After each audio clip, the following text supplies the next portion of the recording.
And we're live. Excellent. Amazing. And we're live. Hello, everyone. Hello. Hello, how's it going? Amazing. I want to welcome you all to week 3 of our Science Outreach virtual curriculum. Thank you all for tuning in and for engaging with our lessons.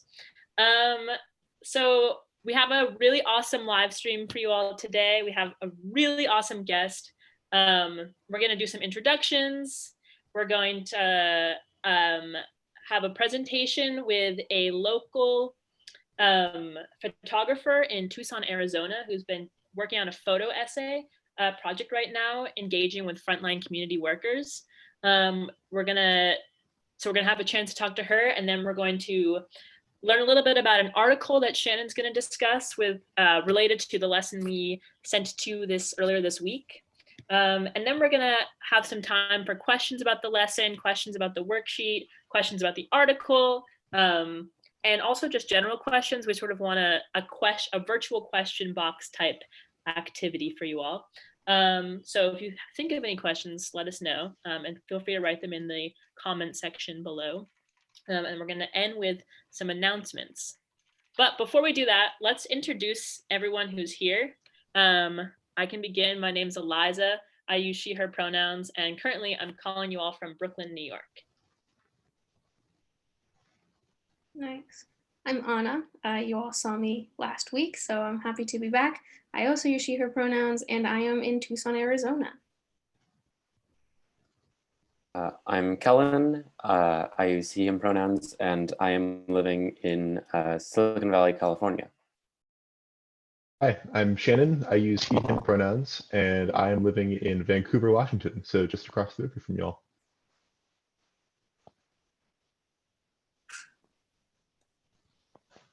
Amazing. Okay, so we're going to dive into our lesson super soon. But first, just to get comfy with using the comments section, because we really want you all to send us your comments and your thoughts and your questions throughout this video. I'm going to ask a question, and then you all should respond if you feel comfortable in the chat. So the question is, if you could be any animal in the world for 24 hours, what animal would you be? So take a second, put it in the comment section, and we'll move on from there.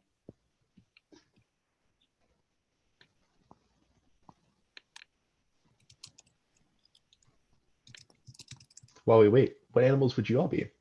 I'd be a cat. Cats have it good. I'd be a hummingbird. They mean a lot to me, and I have one on my tattoo, so I think it would be appropriate. I would be a bear because I like to sleep a lot. I think I'd like to be a lemur. Ooh, I like that. I like that. Also, we got some people wanting to be dolphins and whales. Sarah wants to be an elephant. I love that. Mm-hmm. More hummingbirds. Nice. Yeah, Presence and I are going to be hummingbirding it up. A trout. That's awesome. Yeah, that sounds like the life. Swimming all day. Daphne wants to be a seal. Excellent. Oh, that is pretty amazing.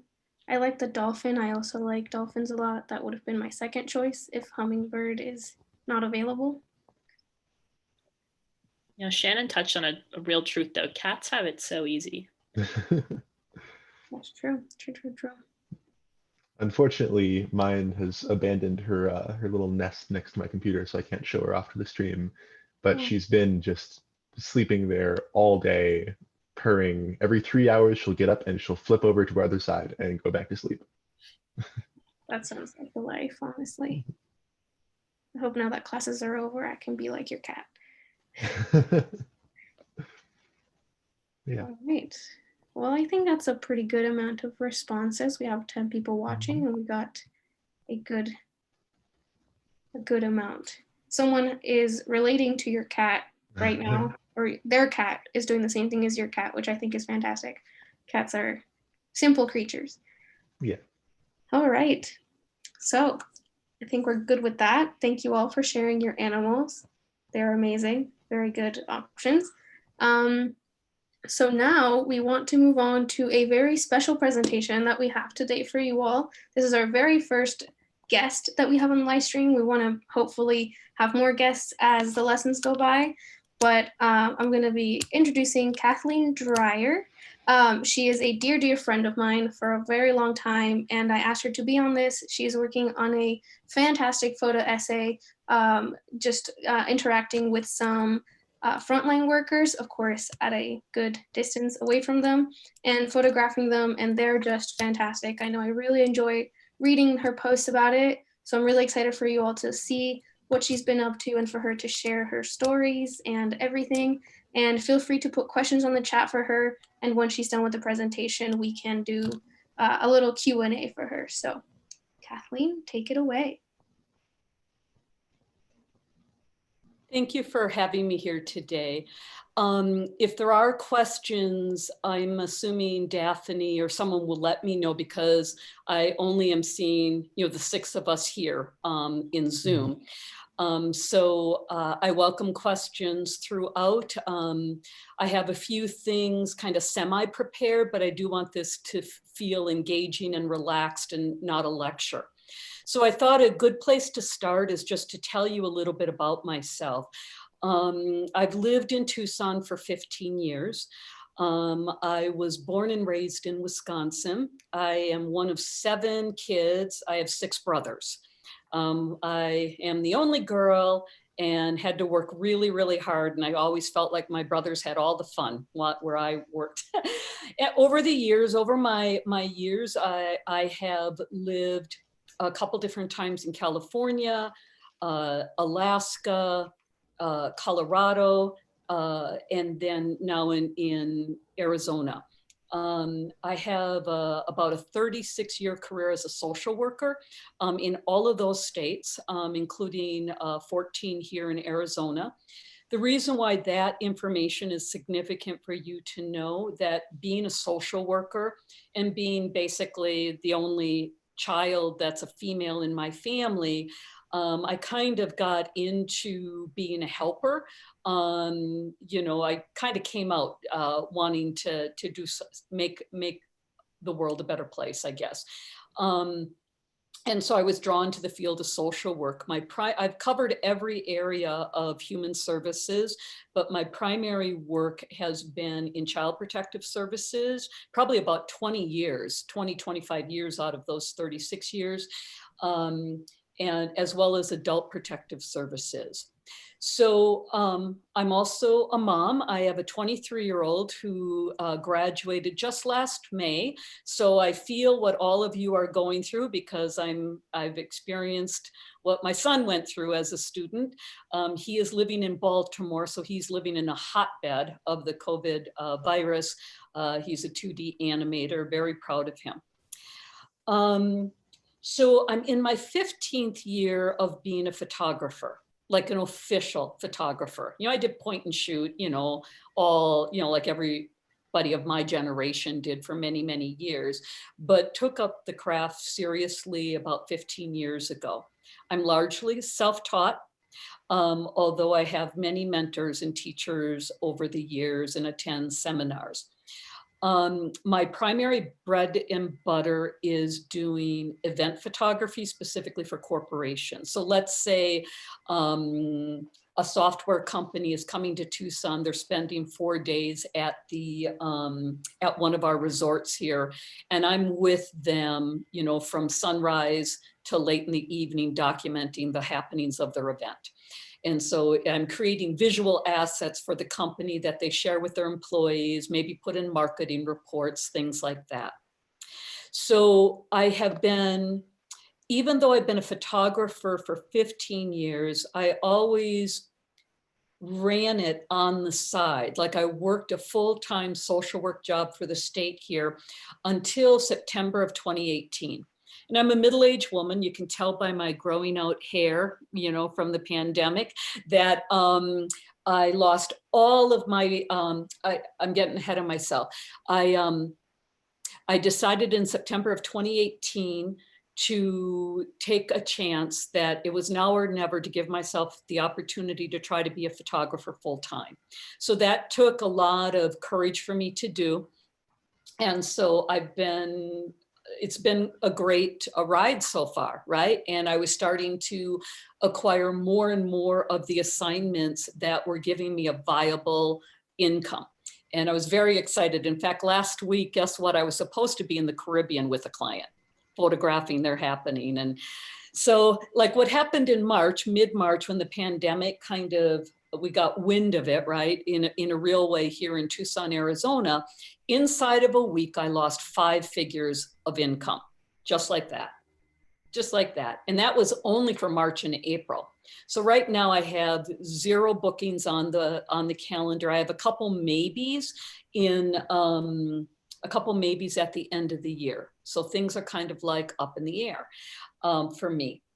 So I mulled over, this is where the project was born. I was mulling over for about 3 weeks. What could I do that was useful? What could I do that utilized my skills, utilized my social work background, my drive to kind of help out and inform, as well as the platforms that I'm on. I'm on a bunch of social media platforms, and a lot of people have been following my career. So I recognize, not in an egotistical way, but that that there are people that look to me to kind of show visual data, so to speak. So what ended up happening is one morning, it was a Wednesday morning, about 5 weeks ago, I woke up with the idea of photographing Tucson's frontline workers, first responders, and essential workers. So that's a very broad category. So it could be medical staff of all sorts, doctors, nurses, caregivers that go into the home. It runs the whole gamut of social work activities, the people who run diaper banks to community food banks, social workers that are not social workers, but psychiatrists, people that are kind of the fabric of society, right? Teachers, people who run waste management, kind of that. Okay, so it's a really wide continuum. And so I started my idea was to provide a forum, a platform for frontline workers to say what they really had to say. And so, okay. What age range, Anna? Can you help me understand? Yeah, sorry. They're mainly 5th graders. Ah, I thought we were all college students. I'm sorry. Okay, so I'm sorry. So I appreciate the feedback. So what I did was I decided that I was going to go out, photograph people, and here give them an opportunity to write a statement that I would put on different social media platforms like Facebook and Instagram, so that they could share with the community what was really going on for them. So I think a good place to start, I got Channel 13 News picked up what I was doing. That's a local radio television station here in Tucson. So what I'm going to do is show you a video of that news segment. That might be a good way to proceed. So let me find it, and then I am going to share my screen with everybody. Is that okay? Mm-hmm. Okay. So let me go ahead and do that.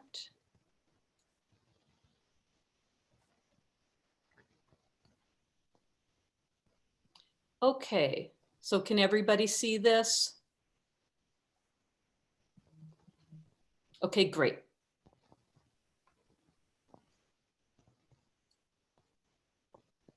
The reading was unexpectedly warm. Visit CaliforniaPsychics.com today. We talk about those working on the front lines right now, but often we don't get to see them or hear their stories. A former event photographer is hoping to change that. KOLD News 13's Carly Tinsley shows us how she's now bringing attention to those who deserve it most. That's very good. A picture may be worth 1,000 words, but the lens capturing Kimberly Schweitzer is focused more on emotion. It's hard. It's emotional. She's standing in her own yard, still dressed in her clothes from work, I'm a registered nurse with a large hospice. posing for an unfiltered photo to hopefully convey a clear message. Scary right now. As this gets worse, people need to understand that this is real. Behind the camera and the idea for the photo shoot is Kathleen Dreyer, There we go. previously an event photographer who lost everything. Every part of my income disappeared in mid to late March. For weeks, she wondered what would become of her career when an idea came into view, featuring the people on the front lines. A platform in which they can tell us in their own words, not me paraphrasing, but in their own words, what's really going on for them on the front lines. In only 2 weeks, she's captured 35 people, from doctors, nurses to grocery store managers, showing the raw truth in a few shots. Most people have a very neutral, very somber look, because I encourage them to think about what words they want to communicate to the public. For Kimberly, the message of her photos is to put a familiar face on those fighting the pandemic. It's going to mean a lot to me that people can see a real person, maybe somebody they know that lives here in town. Hoping it helps bring a new perspective to the viewer that isn't gone in a flash. Stay home and get this over with so we can all go back to lives and people can have their families back.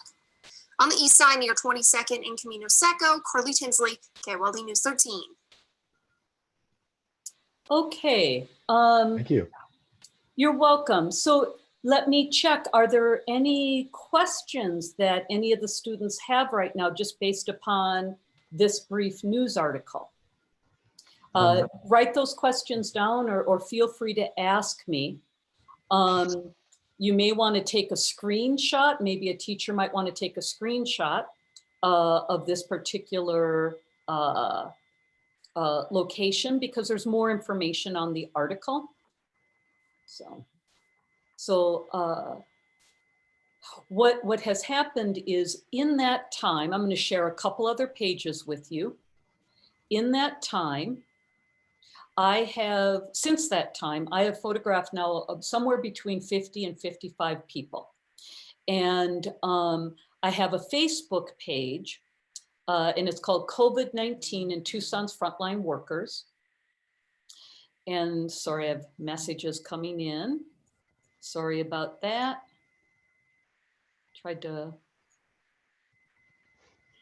And so on this page, you can see most of the ones that I have posted. I'll just share with you the one that I posted this morning. This is Monica. She is an ER nurse. And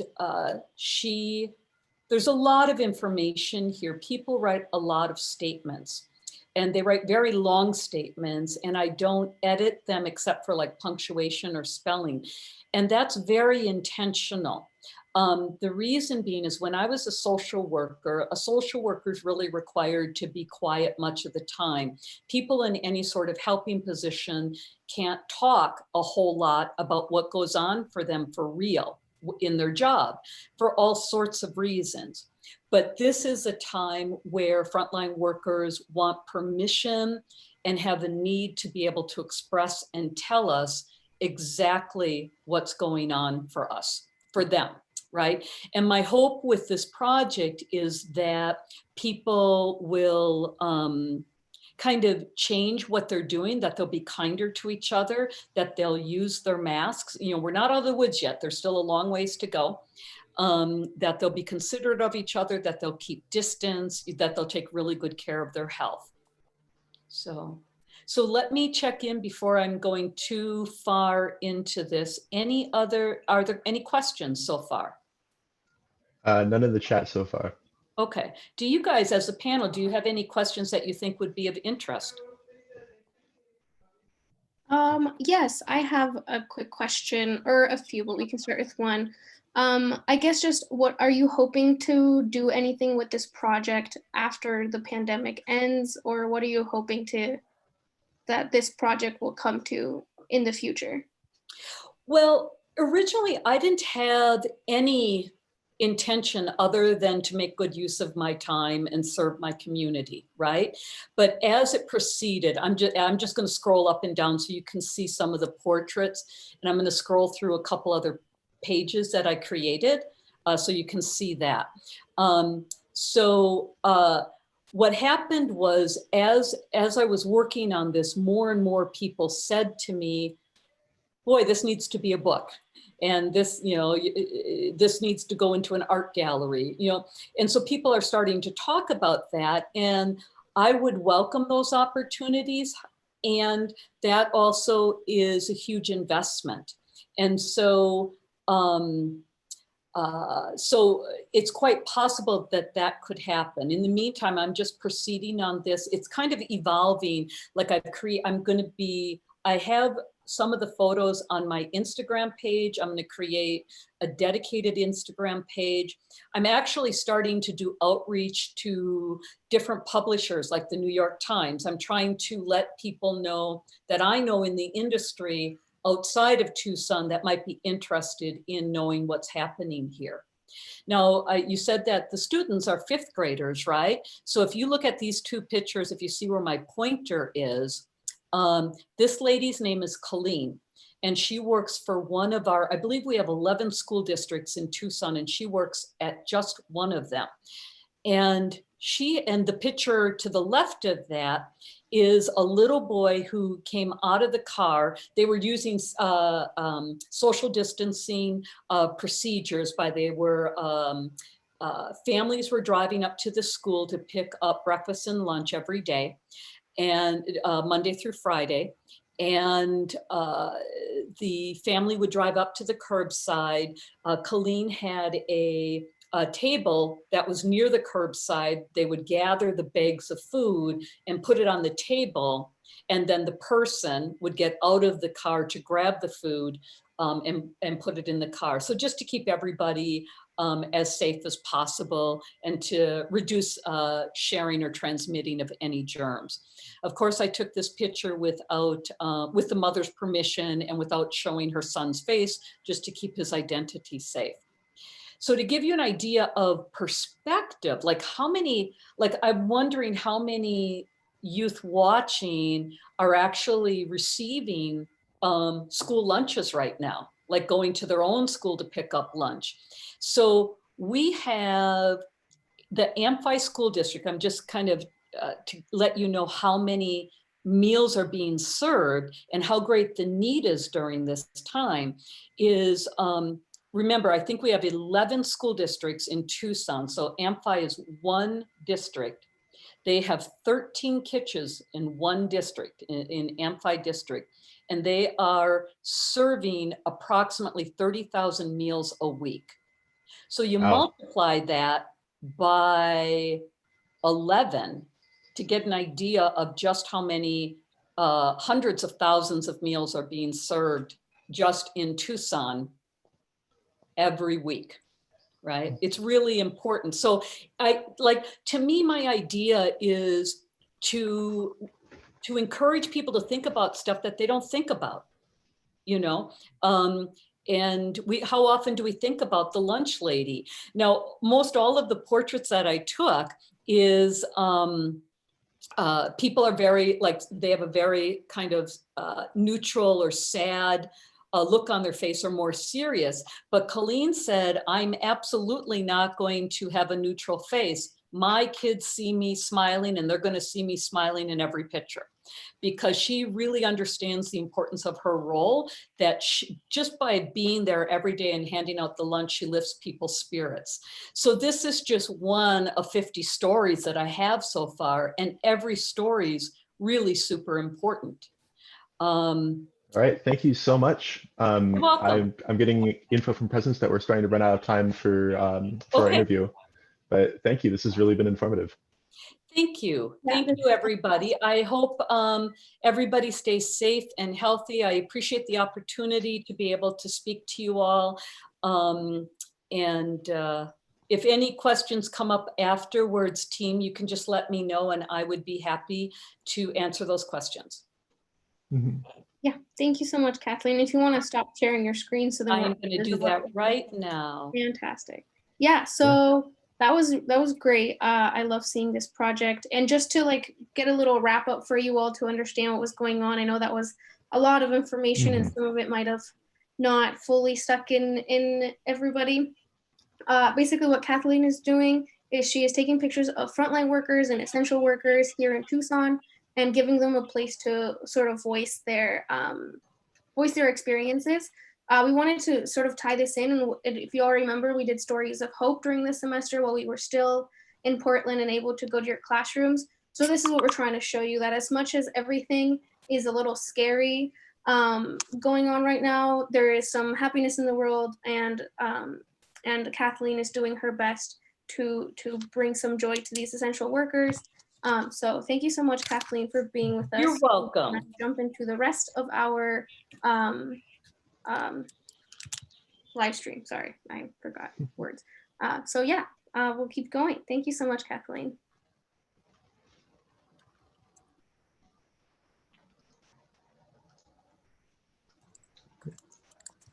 All right. Do you want to talk about the article a bit? Yes. Okay, so this is, I'm not going to share this article because it's very like heavy into kind of jargon that doesn't really make a lot of sense.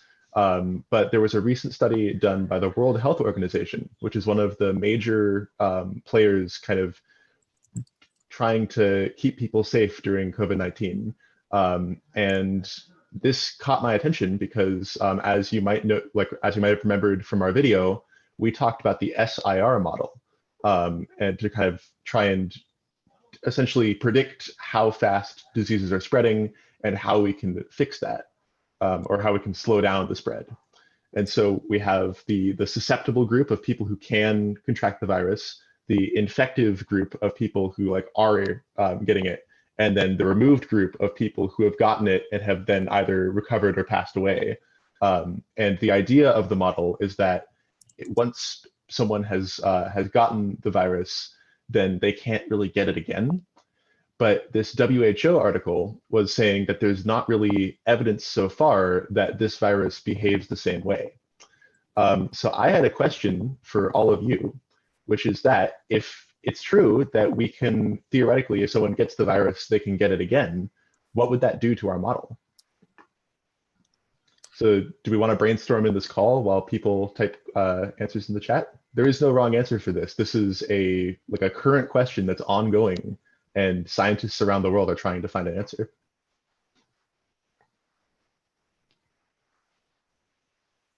Well, I know that there are 3 sections in the SIR model, and I think that this will affect the removed section of it all, considering that was people who had either healed and in theory can't get it or have passed away and can't pass it on anymore. But not sure, because it is such a messy graph. I am still also wondering exactly how that would look like. Yeah. And where those people would go after that. It's very confusing. So there's another version of the SIR model called the SIS model, which stands for susceptible, infective, and susceptible. And what happens is that when people get sick, they go from the susceptible group into the infective group. But once they if they get better, then instead of going to the removed group, what happens instead is that they just move right back into the susceptible group. And that's one way that we can handle diseases without immunity. Awesome. We have Shanti in the chat saying that they agree with me, so thank you very much. And I just want It is to confusing. I want to quickly say these are all super big words that we're using, and I know they were all really new to me when we first started talking about the SIR model. So if anything is confusing, no worries. It was confusing for us also, and we're here to work through it. So just let us know in the chat, and that will be super awesome. Yes. And this is all also basically brand new information. This study that I found came out on the 25th, so 5 days ago. And it's already, there are people saying, no, well, we are seeing evidence of people who have recovered from this, like being immune. So it's very muddy right now. We're not entirely sure what's going on in the scientific community. And as new information comes, we're kind of trying to make our best guess. And I think one of the reasons why we wanted to bring up this article was that, this news that Shannon's talking about, this update, is something that came out 5 days ago in the middle of us developing this lesson for you all. And so on one hand, we have scientists who are saying, once you get COVID, you've become immune, and then there's new information saying maybe that's not true. And the reason of bringing this up is not that it's scary information, but that it's a really, I think, true element of the scientific process, where even amongst scientists who've spent their whole lives learning about disease and how it spreads, how science is very much an active and immediate thing, and every day new science is developing, and the world is in conversation with each other, and scientists and doctors are in conversation with one another trying to figure this out. Yeah, absolutely. All right. Do we want to move on to our big announcement? Yes, as I'll keep my eye out for questions if they start to come up. So far, we don't have any, but yes, we have a big announcement for you all that I think will be exciting for some of you, most of you. Part of Science Outreach, some lovely folks from here have created a TikTok for us that we are hoping to start using a lot more often. I was thinking of making some quick summaries of each lesson for you all, so you can watch it in like quick 1-minute segments to just remember what it is, and somewhere it'll be a little more permanent there. If you have TikTok, then you can always go back to our channel and listen to those and watch those, which I think will be fantastic. But also, we know TikTok is not just for science, although it will make a great addition to our lessons. If you all have any suggestions for us to do, any favorite TikToks you all have, you are free to send them in. We will do our very, very best to do them correctly, or at least make them entertaining as we maybe fail at doing them. I know Eliza told me that she and her group of other Reedy teachers did, Renegade for you all, for her classroom, and y'all really seem to enjoy it. So please, if there is any suggestions, please don't hesitate to reach out about that. I'm very excited to start using it. I don't use it, so I'm excited to figure it out. And hopefully we'll see y'all there. It is, the account, I believe, is Read Science Outreach altogether. I can send it to the live stream chat, and then we will have the name go out in our next lesson, so you all can start following it and checking out our videos that we are yet to make. Awesome. I can't wait. Yeah, Right. me neither. I think it'll be much fun, and I hope everyone enjoys that. Feel free to watch them as much as you want. Watch us maybe embarrass ourselves. That's okay. To bring some joy in all of this. Yep. Well, I haven't seen any questions in the chat yet, so it might be time to start wrapping things up. Yep. Yeah, I think the point with the TikTok and with these live streams is that we just want to remind you that Reedies are still here for you, and we're still thinking about you. And it's really fun for us to get to be able to keep doing science outreach with you all. And we hope that this has been enjoyable for you all. But we're also here we want to hear your thoughts and your questions and your comments and your interests. And we're grateful that you're still with us.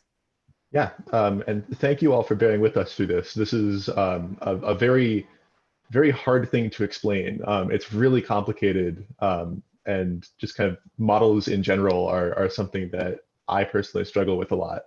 And so I think it's really impressive that you all have understood it and are here with us. So thank you so much for joining in. Yeah, and if you also want to send in your work, we would still appreciate it. We can either present it in our next live stream or we will just enjoy it ourselves. We really love seeing your worksheets. I know I had a great time last week looking at all of your inventions. So I'm excited to maybe get some submissions, and I look forward to seeing the next lesson, which I believe Kellen is a part of. Yeah. Fantastic. Do you want to give us a quick, like, just a tease into what it is? So the next week's lesson is titled All About Vaccines. We're going to talk about what vaccines are, how they work, and how we know that they're safe and effective. And we'll be going through that next week. Thank you. All right. Thank you all for joining in. We'll see you all next time. See you all later. Bye. Bye.